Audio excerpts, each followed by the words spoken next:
Hello दोस्तों, आज हम क्लास 6 का जो एनसीईआरटी है चैप्टर नंबर 8, ये हमारा क्लास 6 का लास्ट चैप्टर है। ये चैप्टर का जो नाम है इसमें ये कह रहा है कि भारत में जलवायु क्या है, वनस्पति कैसे हैं और वन्य जीव कौन कौन से पाए जाते हैं। जलवायु में हम समझेंगे कि वर्षा कैसे होती है, मानसून कब उतरता है, कब लौटता है। वनस्पतियों में हम समझेंगे कि कौन कौन से ऋतु में वनस्पतियाँ में जो पौधे होते हैं वो खिलते हैं, कब फूल जो है वो खिलता है। और वन्य प्राणी में हम समझेंगे किस ऋतु में जो प्राणी हैं, कौन कौन से प्राणी हैं जो गर्मी में जीवित रहते हैं, कौन कौन से जो प्राणी हैं वो ठंडी में जीवित रहते हैं। इन सारी चीज़ों को हम इसमें समझेंगे। ठीक, तो चलते हैं। इसमें कह रहा है कि मौसम क्या है। तो मौसम वायुमंडल में दिन प्रतिदिन होने वाला परिवर्तन है, जिसमें हम तापमान की गणना करते हैं, वर्षा की गणना करते हैं और जो सूर्य का प्रकाश है उसकी गणना करते हैं।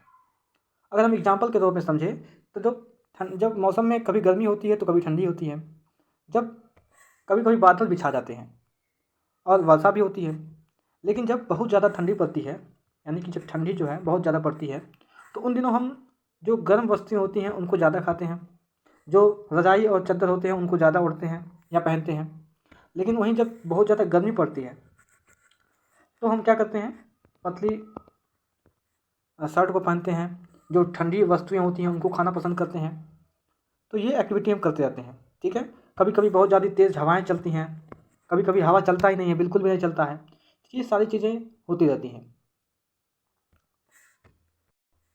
भारत में प्रमुख मौसम होते हैं 4, जिसमें पहला है क्या, दिसंबर से फरवरी, जिसको हम ठंड का मौसम कहते हैं। दूसरा है मार्च से मई तक, जिसको हम गर्मी का मौसम कहते हैं। और तीसरा है जून से सितंबर, जिसको हम मानसून का मौसम कहते हैं। और चौथा क्या है, वो है अक्टूबर से नवंबर, जिसे हम लौटता हुआ मानसून कहते हैं, जो कि ठंडी में आता है, शरद ऋतु में आता है। क्लियर है। अब इसमें हम एक एक करके समझेंगे कि शीत ऋतु क्या है।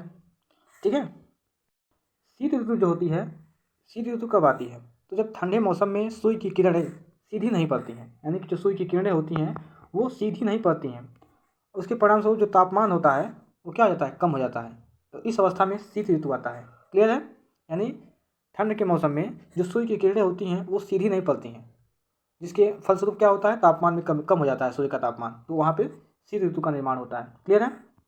वहीं इसके विपरीत अगर बात करें तो ग्रीष्म ऋतु कब आती है, तो ग्रीष्म ऋतु में जब सूर्य की किरण जो है वो सीधा पड़ती है तो टेम्परेचर जो होता है वो हाई हो जाता है।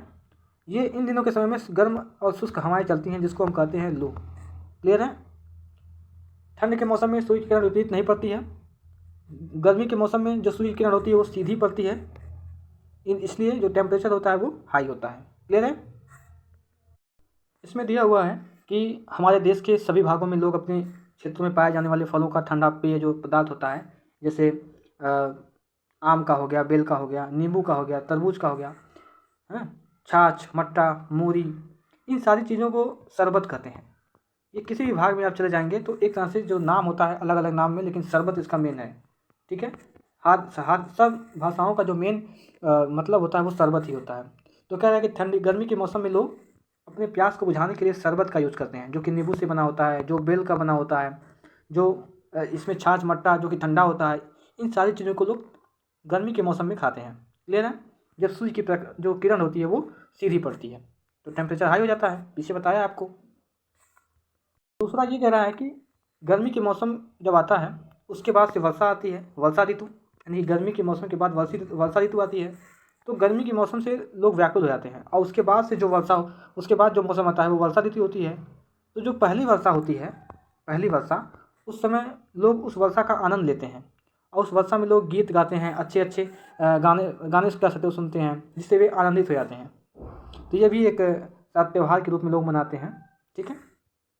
अब हम जानते हैं कि जो दक्षिण पश्चिम मानसून है, जिसको हम वर्षा का मौसम कहते हैं, ये वर्षा कैसे कराती है, तो समझते हैं। ठीक है। जैसे मान लीजिए ये भारत का समुद्री तट है, यहाँ पे केरल है, ये अपना अरब सागर है, ये अपना बंगाल की खाड़ी है। तो जब हवाएं ऐसे आती हैं, यहाँ से भी आती हैं, ये हवाएं जब यहाँ आगे बढ़ती हैं, आइए प्रवेश करती हैं, तो जब हवाएं अरब सागर और बंगाल की खाड़ी से होते हुए इस स्थल की ओर बढ़ती है, यानी कि समुद्र से स्थल की ओर बढ़ती है, समुद्र से स्थल की ओर जब बढ़ती है तो ये जो है बारिश करवाती है। अब बारिश कैसे करवाती है तो देखते हैं। मान लीजिए ये कोई पहाड़ है जो कि कहाँ पे है, एज्यूम करते हैं मध्य प्रदेश में है, जिसको हम कहते हैं सतपुड़ा की पहाड़ी। सतपुड़ा की पहाड़ी। अब जो मौसम है वो यहाँ से बड़ा आगे चल रहा है, जा रहा है, जा रहा है। तो ये इस यहाँ से पहाड़ से टकराया। अब पहाड़ से टकराने के बाद कैसे वर्षा कराती है समझते हैं। ये पहाड़ से टकराता है, ये टकराता है, उसके बाद से यहाँ पे वायु दाब जो होता है वो अधिक हो जाता है। ठीक है, वायु दाब अधिक होता है तो यहाँ से ये रिवर्स करवाता है, क्योंकि ये जो वायु होता है वो गर्म होता है। गर्म होने के बाद जब ये वाष्पित हो जाता है ठीक है, वाष्पित हो जाता है, तो वाष्पित होने के बाद आपने देखा होगा कभी कि जब आप दूध गरमाते हैं, ये कोई बर्तन हो गया, इसमें आप जब दूध गरमाते हैं बर्नर के द्वारा या गैस के द्वारा, और उसके बाद से आप इसको एक तसले के द्वारा ढक देते हैं। तो ढकने के बाद आप देखते हैं कि जो भाप होता है वो ऊपर की ओर जाता है, उसके बाद से तस्तरी से टकराता है, टकराने के बाद कुछ समय के बाद वो पानी बन जाता है। देखा होगा आपने। तो जो पानी होता है, यही सेम पैटर्न ऐसा होता है कि ये जो है पर्वत है, यहाँ से हवाएं चलती हैं, उसके बाद से ये टकराती हैं, और यहाँ एक तरह से करते वक्त तस्तरी का काम करता है। यहाँ पे पर्वत से थोड़ा ऊँचा, ठीक है, पर्वत से ऊपर है, उसके बाद से ये यहाँ पे रिवर्स होकर के यहाँ पानी का निर्माण करते हैं। इस प्रकार वर्षा होता है। ठीक है, आगे जो चैप्टर आएगा उसमें हम वर्षा के बारे में और अच्छे से डिटेल में अध्ययन करेंगे। ठीक है, ओके, ठीक है। फिर कह रहा है कि यहाँ पे जब पौने पहाड़ से टकराती है तो वर्षा होती है। इसको हमने आपको बता दिया है कि कैसे टकराती हैं। ठीक है, दूसरा कह रहा है कि मानसून के लौटने का मौसम या शरद ऋतु। इसमें कह रहा है कि जब इस समय जो है जब मानसून लौटता है तो ये क्या कंडीशन है कि जो मानसून उसको लौटना कहते हैं। जैसे ये भारत का है, ये समुद्र है मान सकते हैं, उसके बाद से ये आपका स्थल है भारत का, सॉरी ये आपका स्थल है, ये समुद्र है, ये स्थल है। तो मानसून जब भारत में प्रवेश करता है तो उसका कंडीशन क्या रहता है कि जब समुद्र हवाएं जो होती हैं वो जब समुद्र से स्थल की ओर जाती हैं, ठीक है, समुद्र से स्थल की ओर जा रही हैं, तब मानसून आता है, प्रवेश करता है भारत में। लेकिन मानसून लौटता कब है? जब स्थल से समुद्र की ओर आती है। ठीक है, यानी कि जब जो हवाएं हैं वो स्थल से समुद्र की ओर आ रही हैं, समुद्र की ओर, तब कहते हैं कि मानसून लौट रहा है। ये कहाँ पे इसका वर्षा होता है मैक्सिमम? तो वर्षा करवाता है सबसे अधिक तमिलनाडु तक, यानी कि विशेषकर तमिलनाडु और आंध्र प्रदेश, यहाँ पे इसका मेन वर्षा होता है लौटते हुए मानसून का। ठीक है, उसके बाद से कह रहा है कि किसी स्थान पर अनेक वर्षों में मापी गई मौसम की औसत दशा को जलवायु कहते हैं। यानी किसी स्थान पर अनेक वर्षों तक मापी गई जो मौसम की दशा होती है उसको कहते हैं जलवायु। अभी हम इसके पहले समझे हैं कि मौसम किसे कहते हैं। ठीक है, जो दिन भर में प्रक्रिया होती है, ठंडी गर्मी बरसात, जो साल भर की होती हैं, 2-2 4-4 महीने पे जो इसका होता है अवस्थकाल, जैसे कि ये आपका ये वाला कि यहाँ पे गर्मी है, इसके बाद ठंडी आती है 4 महीने के बाद, 4 महीने के बाद बरसात होता है, बरसात के बाद जो है शीत ऋतु आता है। इस तरह से जो 4 प्रक्रिया होती हैं, आगे हमने पढ़ा है पीछे, उसको कहते हैं मौसम। लेकिन जो अनेक यहाँ पे दिया हुआ है कि किसी स्थान पर अनेक वर्षों में मापी गई मौसम की जो औसत दशा होती है उसको कहते हैं जलवायु। क्लियर है? फिर इसमें कह रहा है कि जो भारत की जलवायु है वो मोटे तौर पर मानसूनी जलवायु कहलाती है, जो कि मानसून शब्द अरबी भाषा मौसम से लिया गया है, जिसका अर्थ होता है मौसम, सॉरी अरबी भाषा में मौसम से लिया गया है, यहाँ पे देखेंगे मौसम से लिया गया है, जिसका अर्थ है मौसम। भारत की स्थिति उष्णकटिबंधीय होने के कारण अधिकतम वर्षा जो है वो मानसूनी पवनों से होती है, और जो भारत में कृषि जो है वो वर्षा पर ही निर्भर है। जो मानसूनी वर्षा होती है उस पर ही भारत की कृषि निर्भर है। ठीक है, अगर हमारे भारत में मानसून जो है वो अच्छा है, यानी कि समय से बरसात हो रही है, समय से ठंड पड़ रही है, समय से पानी वर्षा हो रही है, तो हम ये मानते हैं कि जो किसानों को फ़ायदा होगा, जिसमें हम फल में कह सकते हैं, अनाज में कह सकते हैं, वो भरपूर मात्रा में होगा। ठीक है, ओके। यहाँ पे दिया हुआ है कि अगर किसी वर्ष मानसूनी वर्षा जो है वो कम हो या नहीं हो तो क्या होगा। तो पहले हम मानते हैं कि यदि मानसूनी वर्षा न हो, ठीक है, उस स्थिति में क्या होगा? उस स्थिति में जो फसल है वो प्रभावित होगा, पहला नंबर। दूसरा नंबर क्या है कि जो कुएं का पानी है उसका जो स्तर है वो कम हो जाएगा, यानी नीचे चला जाएगा। और तीसरा क्या है, जो गर्मी का मौसम है वो लंबा हो जाएगा। ठीक है, और यदि मानसूनी वर्षा अधिक हो गई तो क्या होगा? तो इससे क्या होगा, फसल हमारी अच्छी होगी, जो कुएं का पानी है वो ऊपर चला आएगा, और जो गर्मी का मौसम है वो छोटा हो जाएगा। ठीक है, क्लियर है?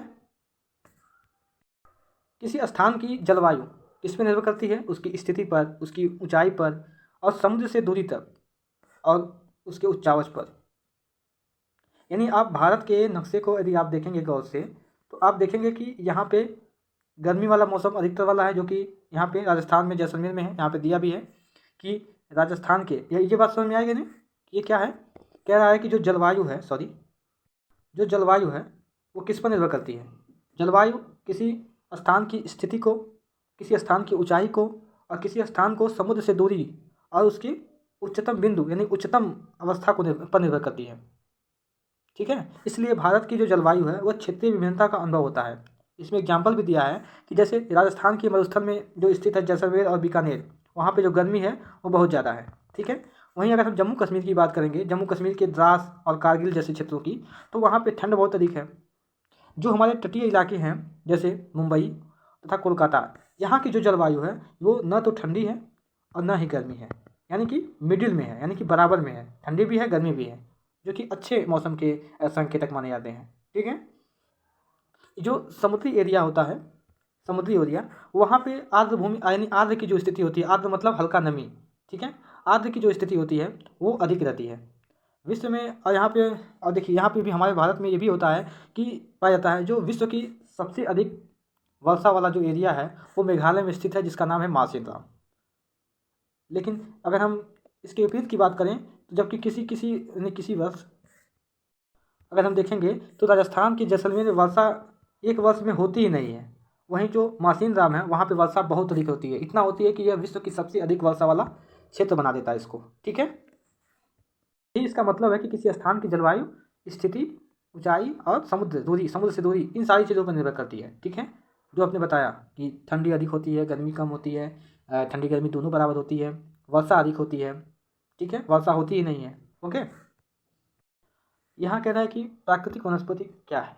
तो इसमें यह है कि जब आप कभी घर के बाहर निकलते हैं तो आपने कभी महसूस किया है कि जो छोटे वृक्ष होते हैं उन्हें क्या कहते हैं, जो बड़े वृक्ष होते हैं उन्हें क्या कहते हैं, जो ज़मीन के अंदर होते हैं, जो कि हल्का निकले होते हैं, ज़मीन से थोड़ा सा छोटे होते हैं, थोड़ा थोड़ा निकले होते हैं, उन्हें क्या कहते हैं। तो यही कह रहा है कि ये जो है इन सारी चीज़ों को हम प्राकृतिक वनस्पति की संज्ञा दे सकते हैं, जिसमें छोटे बड़े, ऊँचे लंबे, छोटे मोटे, इन सारी चीज़ों को कवर करता है। तो यही कह रहा है कि कुछ छोटे पौधे होते हैं, कुछ पौधे छोटे होते हैं जिन्हें हम झाड़ी कहते हैं, जैसे कैक्टस हो गया तथा फूलों वाले पौधे हो गए, इन सारी चीज़ों को हम झाड़ी कहते हैं। लेकिन इसके अतिरिक्त अगर हम बात करें, जो सबसे बहुत लंबे वृक्ष होते हैं जिनमें शाखाएँ बहुत बड़ी बड़ी होती हैं, पत्तियाँ होती हैं बड़ी बड़ी, जिसमें हम नीम कह सकते हैं, आम कह सकते हैं। कुछ ऐसे वृक्ष हैं जिसमें पत्तियों की मात्रा बहुत कम होती है, जैसे नारियल का पेड़ हो गया जिसमें पत्तियों की मात्रा कम होती है। घास, झाड़ियाँ और पौधे जो बिना मनुष्य की सहायता से उपजते ही नहीं, यानी कि जो घास होता है वो जो है बिना, और झाड़ियाँ होती हैं, पौधे होते हैं, ये जो है बिना मनुष्य की सहायता से उपजते नहीं हैं, जिन्हें हम कहते हैं प्राकृतिक वनस्पति। क्लियर है? चलते हैं आगे। यहाँ पर फिर से जलवायु की विभिन्नता के कारण भारत में अलग अलग तरह की वनस्पतियाँ पाई जाती हैं, इसमें ये कह रहा है। इसका मीन्स यह हुआ कि जो भारत की स्थिति है वो स्थिति के अनुसार ही यहाँ पे वनस्पतियाँ पनपती हैं। जैसे जैसलमेर है, वहाँ गर्मी का मौसम है, वर्षा कम होती है ना, तो वहाँ पे जो वृक्ष होंगे वो छोटे होंगे, कटीले होंगे। तो ये पहली स्थिति हो गई। ठीक है, दूसरा क्या है कि जो जम्मू कश्मीर है वहाँ पे अधिक ठंडी होती है, तो वहाँ पे दूसरे प्रकार के वृक्ष पाए जाते हैं जो कि ठंड को सहन कर सकें। अगर हम तीसरे की बात करें तो जहाँ पे जैसे केरल जो तटीय एरिया है, केरल वाला साइड, गोवा, केरल, कर्नाटक, इन सारे जो तटीय एरिया होते हैं यहाँ पे वर्षा अधिक होती है। तो वर्षा अधिक होती है तो जो वर्षा वाले एरियाज वाले जो पौधे होते हैं वो यहाँ पे लगते हैं, जिनको हमेशा नमी की आवश्यकता होती है, जिनको फलने फूलने के लिए। ठीक है, इसी प्रकार जो पूर्वी भाग में जो वृक्ष उगते हैं, जिनके जैसे मेघालय, गारो खासी जयंतिया जो है, जो कि जनजाति है, इसको ये पर्वत भी होते हैं और यहाँ पे जनजाति होते हैं गारो खासी जयंतिया। देखिए ये पर्वत भी हैं, तो इन पर्वतों पर कई प्रकार के जो पौधे हैं वो यहाँ पे उगते हैं। क्लियर है? तो इसका मतलब ये है कि जलवायु की विभिन्नता के कारण भारत में अलग अलग तरह की वनस्पतियाँ पाई जाती हैं। क्लियर है? अब सेकंड कह रहा है कि हमें वनों की आवश्यकता ही क्यों है, हमें वन की आवश्यकता क्यों है। तो वन हमारे लिए इसकी आवश्यकता क्यों है हम समझते हैं। वन हमारे लिए बहुत ही लाभदायक हैं। ये विभिन्न प्रकार के कार्य करते हैं, जैसे पेड़ पौधे जैसे ऑक्सीजन छोड़ते हैं जिससे हम सांस लेते हैं। उसके बाद से हम कार्बन डाइऑक्साइड को जो है, और ये जो है कार्बन डाइऑक्साइड को ग्रहण करते हैं, जो हम छोड़ते हैं कार्बन डाइऑक्साइड। पेड़ पौधे की जड़ें मिट्टी को बांध कर रखती हैं। जैसे यदि कहीं बाढ़ आता है, ये हमारा मान लीजिए, सॉरी, ये हमारा कोई वृक्ष है, और ये जो है ज़मीन के अंदर ये जकड़ा हुआ है, इसकी शाखाएँ जकड़ी हुई हैं। जब यहाँ से नदियाँ यानी कि जब बाढ़ आती है और नदियाँ अपने उफान पे होती हैं तो ये चारों ओर से फैल जाती हैं। तो यहाँ पे जो मिट्टियाँ होती हैं उनको इन मिट्टियों को ये जो पेड़ है उसको जकड़ा जाता है।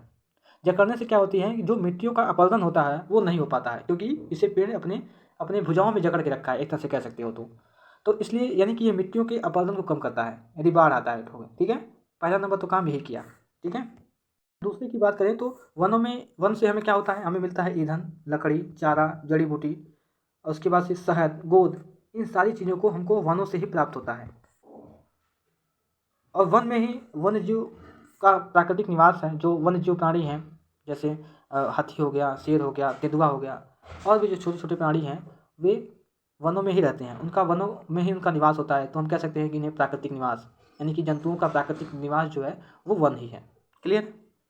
लेकिन पेड़ की अंधाधुंध कटाई के कारण भारी मात्रा में प्राकृतिक वनस्पतियाँ समाप्त हो गई हैं। हमें अधिक पेड़ पौधे लगाने चाहिए, जो पेड़ बचे हैं उनकी हमें रक्षा करनी चाहिए। तो हम लोगों को पेड़ों के महत्व के बारे में बताना चाहिए। हम लोग कुछ खास आयोजन जैसे वन महोत्सव, जो कि 1951 में शुरू किया गया था, वन महोत्सव 1951 में 1 से 7 जुलाई 1 से 7 जुलाई तक वन महोत्सव का आयोजन किया जाता है। तो इस प्रकार के महोत्सव को हमें मनाना चाहिए और इसको हर जगह शामिल करना चाहिए। जो इसकी जन जागरूकता है उसके बारे में हमें अवगत कराना चाहिए, जिससे हमारा जो पृथ्वी है वो हरा भरा हो सके। क्लियर है। यहाँ पे थोड़ा समझाया है कि लीला के पिता ने उसके जन्म पर नीम के एक पेड़ को रोपा है। प्रत्येक जन्मदिन पर वो अलग अलग पौधे को रोपते हैं।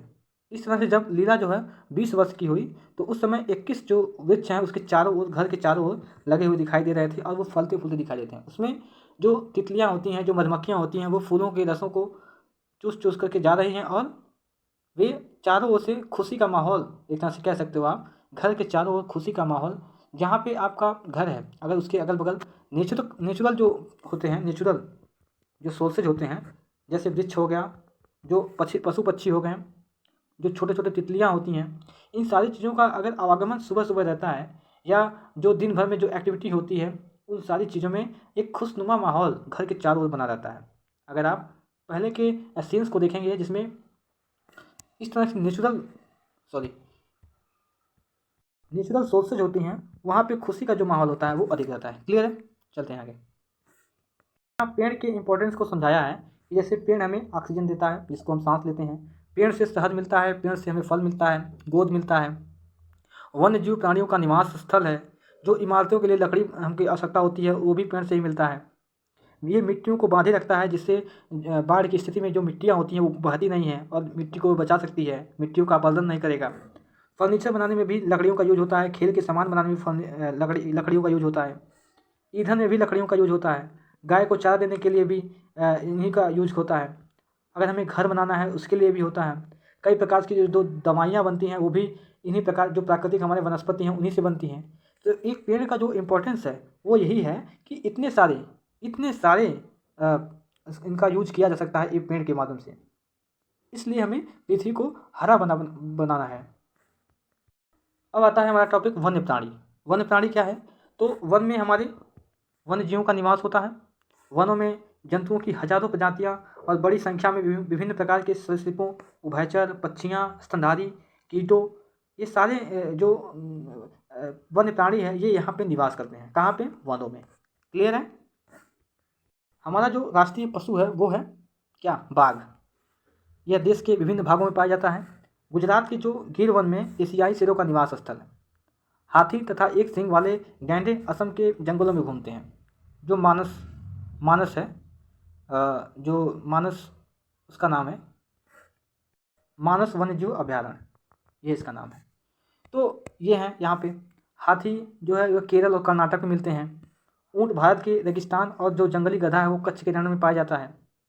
जंगली बकरी, हिम तेंदुआ, भालू, ये सारे जो हैं वो हिमालयी क्षेत्रों में पाए जाते हैं। इनके अतिरिक्त जो दूसरे जानवर होते हैं जैसे बंदर, सियार, भेड़िया, नीलगाय, चीतल, ये सारे जो है हमारे भारत देश के विभिन्न जो क्षेत्र हैं उसमें पाए जाते हैं। क्लियर है। मोर जो है वो हमारा राष्ट्रीय पक्षी है। भारत में पक्षी के तौर पे अगर कहें जिसमें तोता, मैना, कबूतर, बुलबुल, बत्तख, ये सारे आते हैं। अन्य जो बहुत बहुत सारे जो पक्षी हमारे यहाँ पक्षी उद्यान हैं, जो पक्षियों को उनका प्राकृतिक निवास प्रदान करने में सहायता करते हैं। यानी कि एक प्राकृतिक निवास के तौर पे हमारे यहाँ राष्ट्रीय पक्षी उद्यान बनाया गया है, जिसमें पक्षियों की एक तरह से कहते हैं स्थल है रहने के लिए। अगर हम सांपों की बात करें तो भारत में सांपों की सैकड़ों प्रजातियाँ पाई जाती हैं, जिसमें जो मेन है वो है कोबरा और दूसरा करैत, ये प्रमुख हैं। वनों के कटने के बाद से जानवरों के शिकार के कारण भारत में पाए जाने वाले वन्यजीव की जो प्राणियां हैं वो तेज़ी से घट रही हैं। जब वन कट जा रहे हैं तो जो इसमें रहने वाले जानवर हैं वो बाहर की तरफ जैसे ही जा रहे हैं, जो शिकारी हैं उसका शिकार कर दे रहे हैं। अब शिकार करने के बाद शिकारी जब शिकार कर देते हैं तो जो वन्यजीव हैं उनकी जो संख्या है वो घट जा रही है। बहुत सी प्रजातियाँ तो समाप्त तक हो गई हैं और समाप्त हो चुकी हैं, और कुछ तो संभावने में है। इसको बचाने के लिए बहुत से नेशनल पार्क, पशु विहार, जीव मंडल इनको स्थापित किया गया है।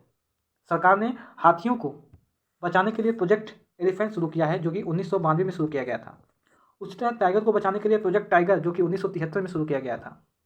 गिद्ध को बचाने के लिए 2006 में प्रोजेक्ट गिद्ध, इसको भी शुरू किया गया था। तो इस प्रकार की परियोजनाओं के शुरू होने के बाद से हालांकि बढ़ोतरी तो नहीं हुई है कहा सकता है, लेकिन जो प्रोजेक्ट टाइगर है उसका हमें दिखाई दे रहा है कि टाइगर के यानी कि TX2 यानी कि दोगुना करना। तो विश्व के लगभग मैक्सिमम जो परसेंटेज है, लगभग 70 to 80% जो टाइगर है वो भारत में ही निवास करते हैं। तो कहीं ना कहीं प्रोजेक्ट टाइगर की जो शुरू हुआ था उसका हमें फ़ायदा आज दिखाई दे रहा है। तो इस तरह से जो संरक्षण की स्थिति है जीवों को बचाने के लिए, प्रजातियों को बचाने के लिए, हाथियों को, गिद्धों को, इन सारी चीज़ों को बचाने के लिए जो प्रोजेक्ट शुरू किए जा रहे हैं उस पर काम करने की ज़रूरत है। सरकार को कुछ और भी एफर्ट लगाने की ज़रूरत है।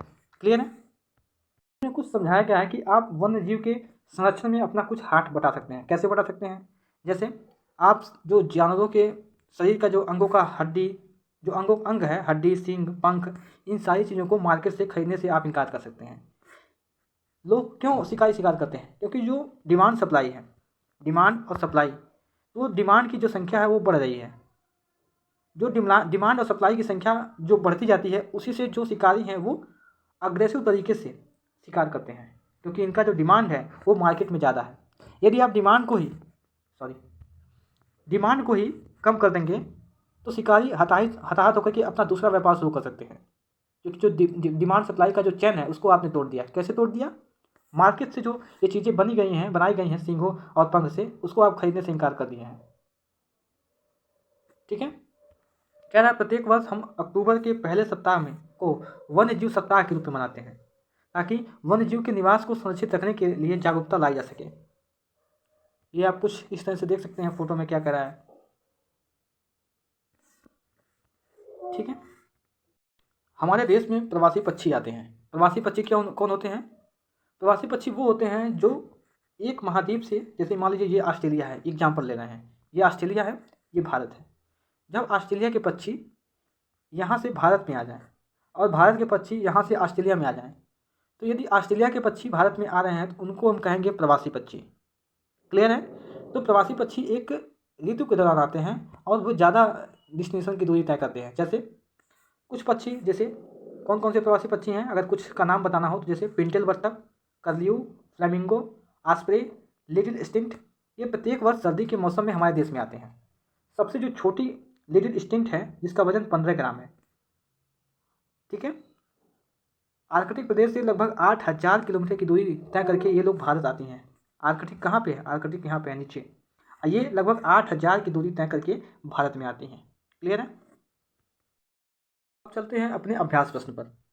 पहला क्वेश्चन है कि कौन सी पवन भारत में वर्षा लाती है और यह इतना महत्वपूर्ण है क्यों? तो आपको पता ही है कि जो हमारा दक्षिण पश्चिम का जो मानसून रहता है वो लगभग 70% के आसपास, पूरे जितना भी वर्षा होता है उसका 70% वर्षा दक्षिण पश्चिम मानसून के द्वारा ही लाया जाता है।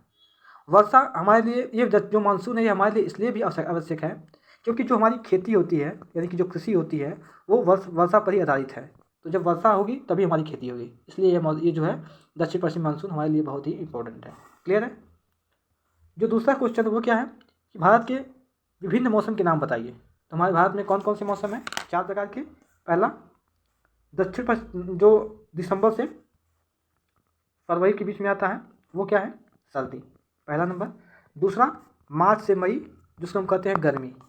तीसरा क्या है, जून से सितंबर, जिसको कहते हैं, जिसमें आता है वर्षा। क्लियर है, यहीं पे दक्षिण पश्चिम मानसून आता है जो कि सबसे अधिक वर्षा करवाता है। और जो लास्ट का है वो है अक्टूबर से नवंबर, जिसमें आता है हमारा शरद। क्लियर हो गया। 4 मौसम होते हैं, दिसंबर से फरवरी सर्दी, मार्च से मई गर्मी, जून से सितंबर वर्षा और अक्टूबर से नवंबर शरद। क्लियर है। अब जो तीसरा क्वेश्चन है वो क्या है कि प्राकृतिक वनस्पति क्या है। तो आपको पता ही है कि जो हमारे छोटे छोटे घास होते हैं अगल बगल दिखाई देते हैं, आप जब कभी मार्केट में जाते हैं या कभी बाहर निकलते हैं तो छोटे छोटे जो घास होते हैं जिन्हें हम झाड़ियाँ कहते हैं, जो लंबे वृक्ष होते हैं, कभी छोटे वृक्ष आपने देखा होगा। तो मतलब ये है कि जो ऐसे वृक्ष होते हैं जो बिना मनुष्य की सहायता से उगते हैं, यानी बिना मनुष्य की सहायता से जो उगते हैं उनको कहते हैं प्राकृतिक वनस्पति, यानी इसमें मनुष्य का कोई हाथ नहीं रहता है, वो स्वयं से उग जाते हैं। क्लियर है, उसे कहते हैं प्राकृतिक वनस्पति। अब हम आते हैं दूसरे क्वेश्चन पे। तो इसमें क्या है, बताना है आपको कौन सा ऑप्शन सही है। तो पहला क्वेश्चन क्या है कि विश्व में सबसे अधिक वर्षा वाला जो क्षेत्र है वो क्या है। तो आपको पता ही है, मेघालय का मासिनराम। दूसरा क्वेश्चन क्या है कि जंगली बकरी और हिम तेंदुआ कहाँ पर पाए जाते हैं। तो पता ही आपको, हिमालयी क्षेत्र में पाए जाते हैं। जो लास्ट का क्वेश्चन है इसमें वो है दक्षिण पश्चिम मानसून के समय जो आर्द्र पवनें चलती हैं वो कहाँ चलती हैं, मतलब किस ओर से किस ओर बहती हैं। तो हमने बताया ही है कि ये समुद्र है, ये स्थल है।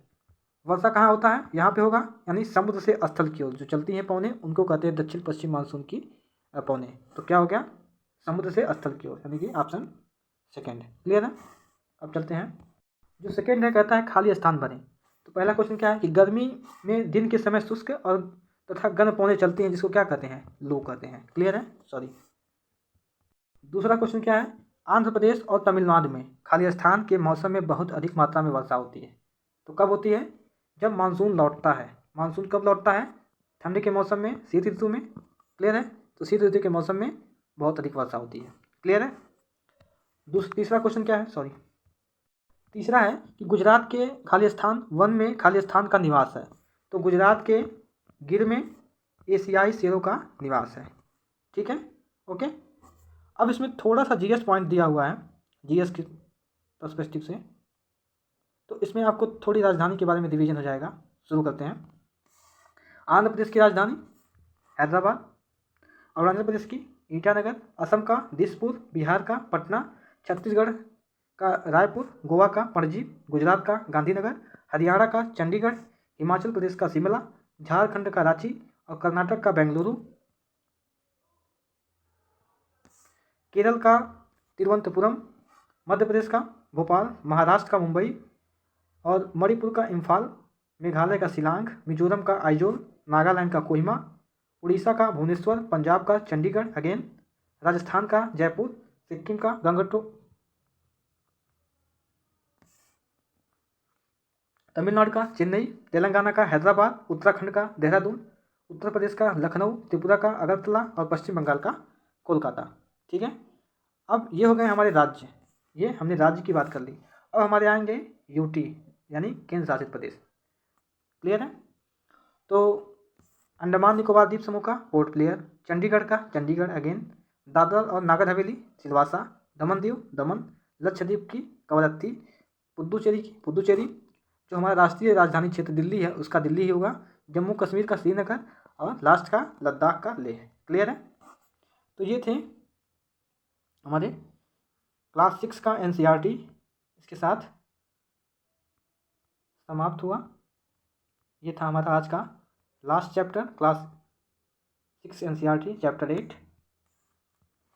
ओके, तो मिलते हैं अगले वीडियो में। Thank you very much.